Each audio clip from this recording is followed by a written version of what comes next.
Magandang araw mga kababayan. Narito ang pinakabagong weather update natin ngayong araw, June 8, 2025, Sunday. Alamin natin ang status ng LPA na nananatiling mataas ang chance na maging bagyo pero may pagbabago sa direksyon at galaw nito. Habagat patuloy na lalakas sa susunod na mga araw. Para naman lagi kang updated sa lagay ng panahon, i-click mo lang ang subscribe button. Sa kasalukuyan ng low pressure area na patuloy nating minomonitor sa loob ng Philippine Area of Responsibility, PAR, na may medium chance pa din na maging isang tropical depression sa loob ng susunod na 24 hours. Batay sa datos ngayong umaga, ang nasabing LPA ay namataan sa layong 115 kilometers sa hilaga ng Virac, Catanduanes o sa silangan ng Infanta, Quezon. At patuloy namang makakaapekto ang southwest monsoon sa kanlurang bahagi ng bansa. Kaya sa Bicol Region, Central Visayas, Eastern Visayas, Aurora at Quezon, asahan ang maulap na kalangitan na may kalat-kalat na pag-ulan dulot ng low pressure area. Posibleng magkaroon ng flash floods o landslide sa mga lugar na ito dahil sa katamtaman hanggang malalakas na pag-ulan. Sa Metro Manila, Mimaropa, natitirang bahagi ng Visayas, nalalabing bahagi ng Central Luzon, nalalabing bahagi ng Calabarzon, Zamboanga, Peninsula, Northern Mindanao at Caraga, magiging maulap din ang panahon na may kalat-kalat na pag-ulan dahil sa habagat. May posibilidad din ng flash floods o landslides. Samantala, sa natitirang bahagi ng bansa, asahan ang bahagyang maulap hanggang maulap na kalangitan na may pulupulong pag-ulan dulot ng localized thunderstorm. Mag-ingat sa posibleng pagbaha at pagguho ng lupa tuwing malalakas ang thunderstorm. At dahil sa masamang panahon dulot ng low pressure area at southwest monsoon,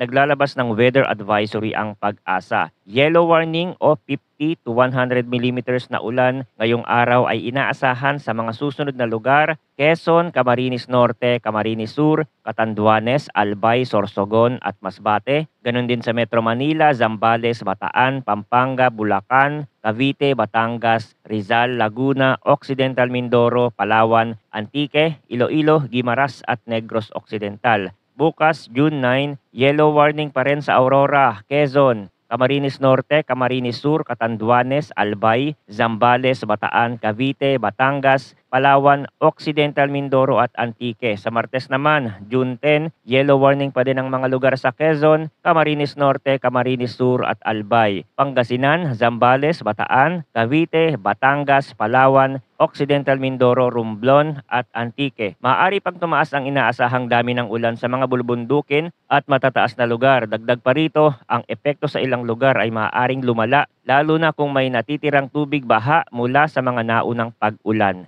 Update din tayo sa tropical cyclone forecast ng mga weather model tulad ng European at GFS model. Nagkaroon ng pagbabago sa galaw at development ng kasalukuyang LPA. Ayon sa European model, hindi mabubuo ang bagyo sa silangan. Sa halip ay tatawid ito sa Luzon bilang isang LPA at posibleng lumakas at maging tropical depression sa bahagi ng West Philippine Sea. Magandang balita na hindi na ito hihilahin pa ng isa pang bagyo dahil may isa pang LPA na kasalukuyang sumusunod mula sa silangan. Gayunpaman, magiging maulan pa rin sa malaking bahagi ng Luzon at Visayas dahil sa paghila sa habagat.